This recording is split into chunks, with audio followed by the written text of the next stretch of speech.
I'm Alison Hodge, and I'm a theatre director and I'm an actor trainer.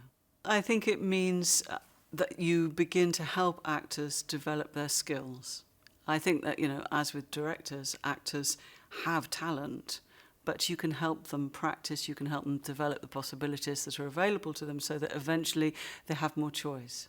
So an actor trainer, I think, can take you along that path and open up new avenues to you.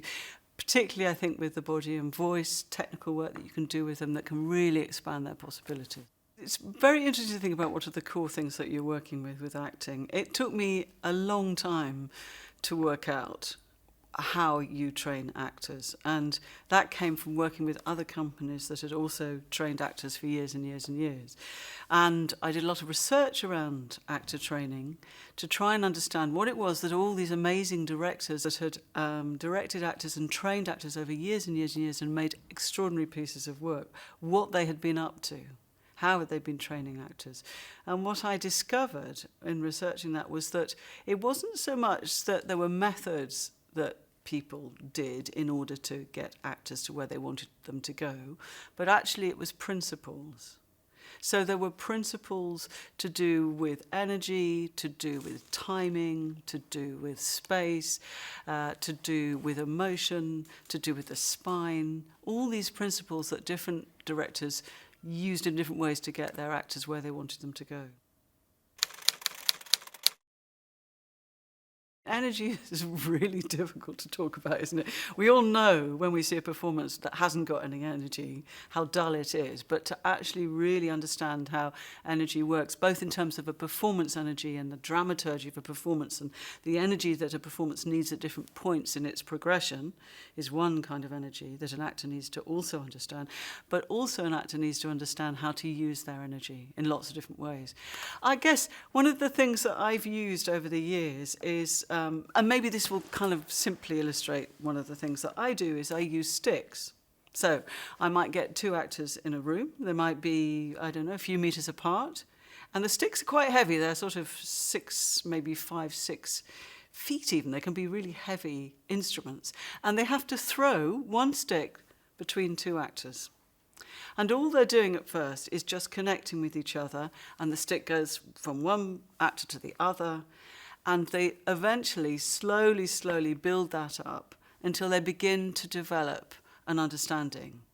And at that point, you can start feeling there's a real connection between the actors, because you have to catch the stick, you have to hold it, and then send it back very accurately to keep that dialogue going. And when you first do it, it's very dull, actually. It's just tick, tock, tick, tock. But eventually they start taking risks and they start moving their energy much faster, and the stick starts really accelerating across the space and something really interesting starts happening. And then they can do almost anything they like. They can move around the space and they keep this flow of understanding between them. Then you can take, and you can see the energy being transferred by the stick. You can take that stick away and you can use text. And the same thing happens. But you begin to understand by seeing that how you need to send your energy out, receive energy, pass it back. And it's a bit like keeping the ball between two people. You really begin to understand how energy operates then. One of the things I find incredibly useful, and perhaps when I was an actor years and years ago I found useful too, was to get out of my head, as we say, and into my body, which is a kind of paradox actually. But anyway, inhabiting your body fully, really understanding the possibilities of your body and working through your senses, I think can get you to a deeper place of feeling and emotion. If your body in any way is held or blocked, or bits of your body feel a bit distant and you can't really connect with them, the chances are you will also not be able to connect with your feeling and your emotion. So I always try to start with the body and the breath. And that's another thing I found very, very useful to work with actors, is the breath, because the minute you start really using your breath or noticing your breath, you can tell when it's held, when it's a little bit shallow, and you can also begin to use the breath to find different emotional states, actually. I mean, the breath is an incredibly useful tool, both to free an actor, but also to access feeling. So, yeah, breath in the body. Both of them very useful tools. It's very interesting whether it's, you get a deeper feeling from a deeper breath. Possibly. I kind of keep that door open because, one of the dangers about working with the breath is that you can end up being very controlling with it. And then what happens is the actor just becomes like an instrument, and they're so busy trying terribly hard to breathe deeply that all the natural, organic experience is gone. And we're kind of lost in technique. So I think all these things you have to be very, very careful with so that they still remain very alive and very real for an actor. So maybe, a deep breath for one actor will really help them because they never have done that before. But for another actor, it might become a trap. So I try not to set up rules in that way because I think, rules can get in the way. But so that's why I go back to principles. The principle of the breath is very important. How you then work with it, I think, changes according to who you are and who you are on that particular day. So that's the kind of wonder in a way about theatre, is that, of course, it's alive and it's present and it's moment to moment. So what I need today may be different from what I needed yesterday. My experience of trying to find a fluidity and a connection between actors that's very open and available. We're always trying to be available and open channels, and I think probably the most powerful actors I've seen are incredibly open and able to take ideas and energies and stimulus from all sorts of places. And in a way that makes them very transparent and also very vulnerable. And that, I think, is what's so engaging about an actor, is to see their transparency sometimes and their vulnerability and their availability. And flow is part of that, I think. How you connect with another actor, how you work with a company, stay very present, very open, and at the same time responding truthfully to all the stimulus that are coming at you. How you do that is, I think, often through trust. Trusting your partners, trusting your body, very concrete things, actually. If you're not really entrusting your body, your spine, your breath, then the chances are you won't be able to trust anybody else's. So it's a two-way thing. Sometimes I've found actors very freed by working with another actor, actually, by picking up another actor or giving your weight to another actor. And suddenly something changes in you. So it might not be self-determined. In fact, very often I think actors who are trying terribly hard to control and develop themselves fail because they're too busy controlling themselves, if that makes sense. Actually, if they just respond quickly and openly and spontaneously to whatever's coming at them, they may find a new place that they hadn't discovered before. Not censoring themselves, and isn't that difficult? I mean, that is such a difficult thing to do. But maybe if you can begin to really understand your breath, your personal rhythms, your tendencies, and then you meet a partner in a space and you begin to work with them just through acrobatics or through lifting them or through running dialogue with them, you discover that their rhythms and choices are different to yours. And I think it's through the other person, very often, that you discover more about yourself.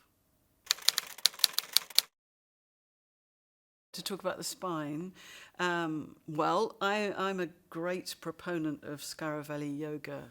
And I don't know if you know, Vanda Scaravelli was an extraordinary woman. She died about 5 years ago when she was over 100. An amazing woman. And what she did with yoga was that she broke it down through training with Iyengar originally into much more of a process.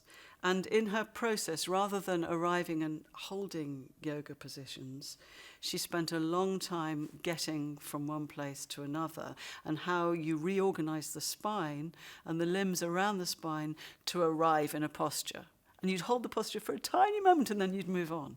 But it was all about how you arrived there. And I've worked quite a lot with a particular Scaravelli teacher, and she's taught me so much about the subtleties of the spine. Not just the back of the spine, not just the movement in the spine, but actually the front of the spine.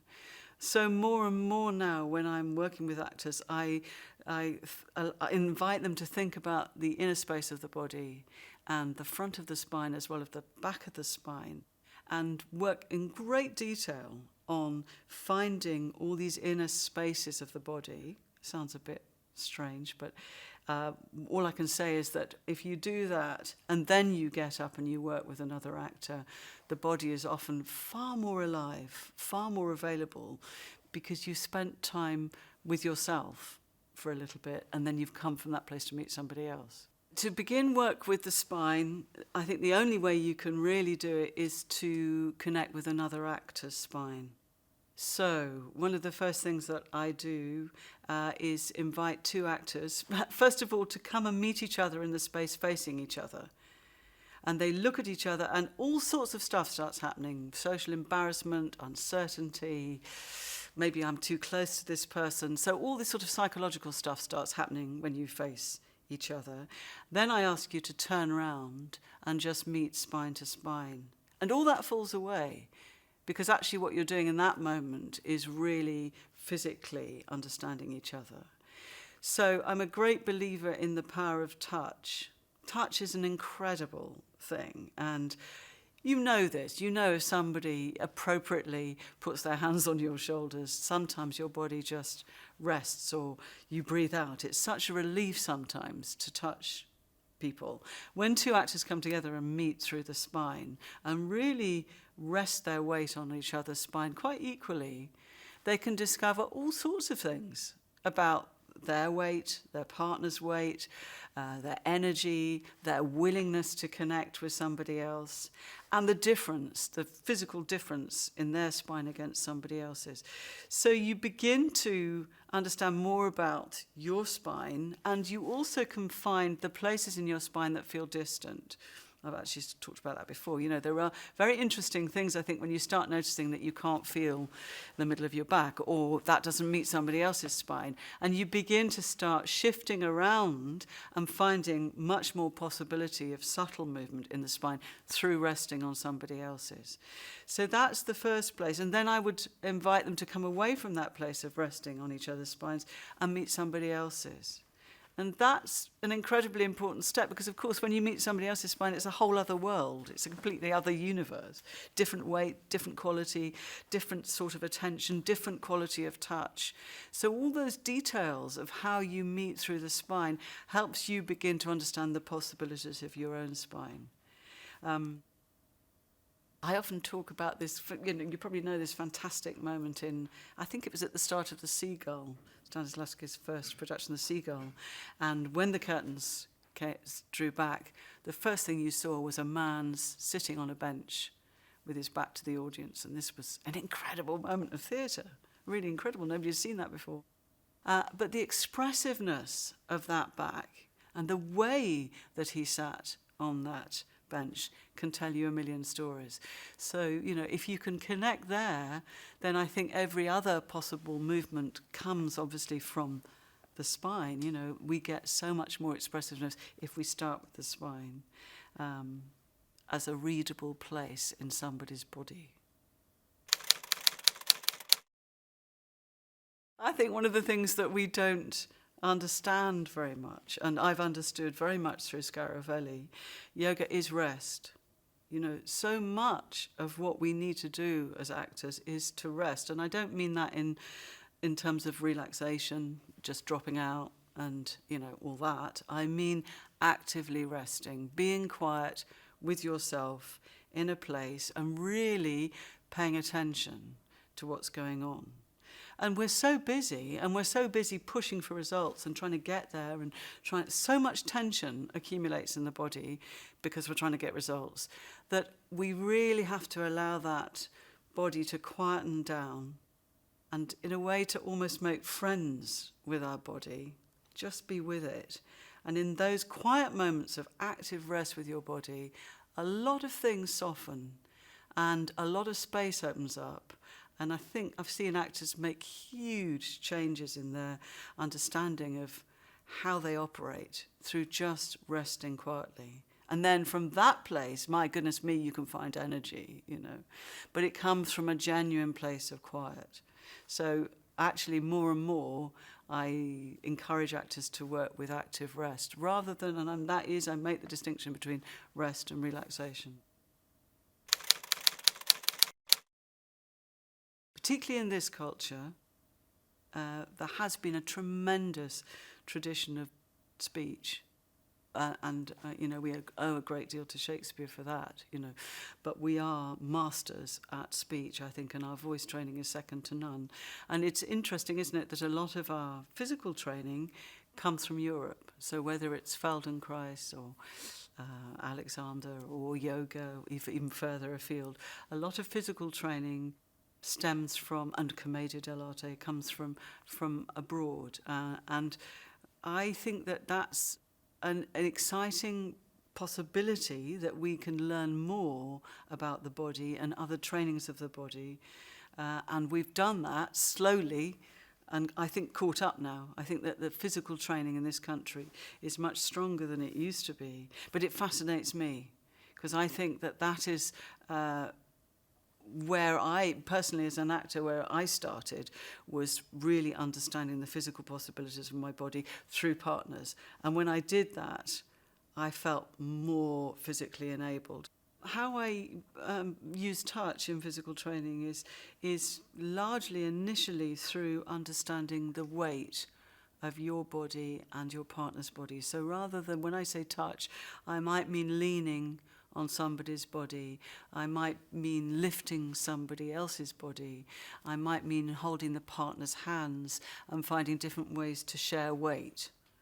And it's through this balance of touch, really connecting with the partner, but also beginning to know your own weight, that you can find more freedom.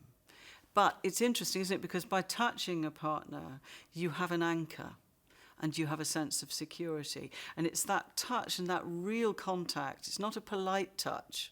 It's a real supportive touch. That can help you go much further, taking risks with your own weight, with your own possibilities of your movement, because somebody's supporting you. So this relationship of weight and contact, I mean, you can see that, I think, in contact improvisation. You see a lot of that lovely freedom of movement through being supported by the partner. I go perhaps a little bit further into feeling and what it feels like to be touched on the front of your body, for example, rather than the back of your body. There can be huge differences because there's areas of your body like, here underneath your chest, which are quite sensitive. So if somebody touches you here, you may feel quite a strong feeling, and that's really interesting. So what I'm inviting actors to do really is, through touch, develop their sense of trust and freedom, but also to be aware of the sensitivities in their body through contact and really trying to access those senses, because that will lead you to feeling and emotion. I've never taught contact improvisation, I've only watched it. And I think it's a beautiful dance form, really, started by Steve Paxton. And it's basically a sequence of movements, as I understand it, where you find points of contact on two dancers' bodies. You roll across each other. It's all to do with the directions of the body, how you turn in and away from each other, how you roll across each other's spines. It's absolutely beautiful to watch. Incredible work. Perhaps one of the differences between what I'm talking about in terms of actors meeting and touching their bodies and dancers meeting and touching their bodies is that it's more connected to, in my work anyway, with the feelings that emanate from those contacts. Because in the end, the actor's got to find and access their feelings. So I'm interested in how touching, contact, support helps you develop a sensibility what your feelings are at any one point. That doesn't mean to say, I have to qualify that and say, that doesn't mean I'm inviting you to become very inward looking. Because, of course, you could end up, really being too studied in what happens. I'm just inviting you to sensitize your body through touch and contact and see if anything arises. That might be an imaginative thing, it might be an image, it might be a feeling. Just notice it and move on. But try to keep that availability in your experience, because in moment to moment, an actor has to be so available, so open to everything that's coming at them, and that might be touch, and that might change how they feel. It's so obvious, I suppose, that, space is an essential component for actors to work with. And, in a way, I describe them as engineers of time and space. That's what they're working with all the time. They're moving through time and space, and they're doing that with energy, and energy unites the time and the space. That's what they're always dealing with. So, in a very broad sense, they are, in a way, their own engineers of time and space. How an actor understands space can be looked at in lots of different ways. So maybe one of the first things I would say really early on with actors and space is to really explore that relationship between yourself and an audience. What does it feel like to stand and tell a story? What does it feel like to sit and tell a story? What does it feel like to tell a story in a circle? What does it feel like to tell the story from the back of a space that's a very intimate story, and you've still got to reach the back of the audience? So there's a lot of very interesting work to do there with how you keep a connection with the audience in whatever size space you're working with. I mean, these are obvious things. But, they're things that we can forget, and we have to keep calibrating the size of our performance, the kind of energies that we're working with when we are dealing with those kind of issues. In other ways, space becomes very important for me in training when I'm working with physical techniques, because all the time I'm trying to keep, when I say it sounds odd, but I mean it, is how do you keep the space alive between two actors? How do you keep that sense of urgency or moment-to-moment aliveness between you? And I talked to you a little bit earlier about the stick work that we do. Well, stick work can be really helpful, because I think that can help you have this real sense of keeping the space alive and keeping the energy flowing between you, however far apart you are. So it's easy, isn't it, to be intimate, to actors to be intimate. How do you keep that intensity and strength of feeling when you're further apart? What does that mean? How do you work those? And we talk about working the space, keeping the space moving, keeping the energy alive between you. If I'm working with directors, then I treat them very much as I would if I was working with actors, because I started as an actor, and that was really helpful to me as a director. So I'm a strong believer in directors experiencing what it's like to be a performer. So one of the things that I would start with, just very simply, with a group of, say, 15 people, and if they're all working on directing with me, is to do something possibly quite surprising, which is we might start by taking our coats off, putting the coffee cups down, clearing the space, and running together. And that is something that I took from years ago, the work I did with Gardzinica in Poland, which is where when I first arrived in Poland in 1989, the first thing that the director said to me was, have you got your running shoes? And it was 9 o'clock at night, and I thought he was mad and that his English wasn't very good. But he meant it. And fortunately I did. And what we did was then I met with the actors in this village on the border, 40 miles from the Russian border, and we set off down the chalk paths of Gardzinica into the forest in the moonlight, and we ran together. And we ran for about 40 minutes. You couldn't see where you were going. All you could hear was their breath and the rhythm of the run. And slowly, what happened was that you began to really notice and hear the animals, hear the breath of the actors, and tune in with each other. And it really allowed you to bring your senses fully alive. It was an incredible experience. And straight after the running, and your energy is really circulating, and your endorphins are flying around, you go straight into the studio and start rehearsals. And it was a wonderful lesson for me in how you shift from daily energy to performance energy. And so sometimes I do that with directors, through a staged process, obviously, but to really go, how are we going to be in? How are we going to make this room feel that anything is possible in it? Well, one of the ways to do it is to really get the ensemble tuned together, ready to move in any direction, to respond to each other with plenty of tuned energy.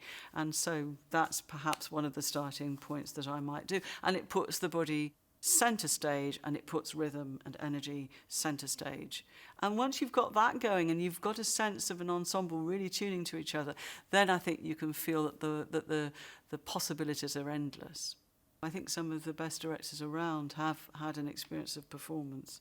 Not everybody, you can't legislate for everybody, but to understand what it means to really find an awareness and a presence that will allow you to go and respond quickly in lots of different directions and to be ahead of the audience, to be quick. I love the word quick, which means to be alive. You know, the old meaning of quick is to be alive.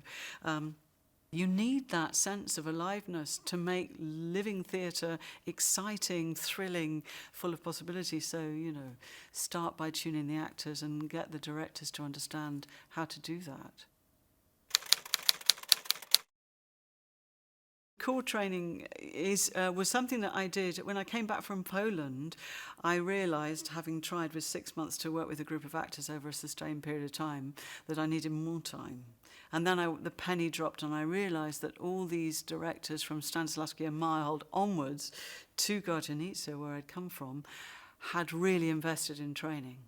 And that was the reason why they had produced these remarkable forms of theatre. It took me a long time to work that out.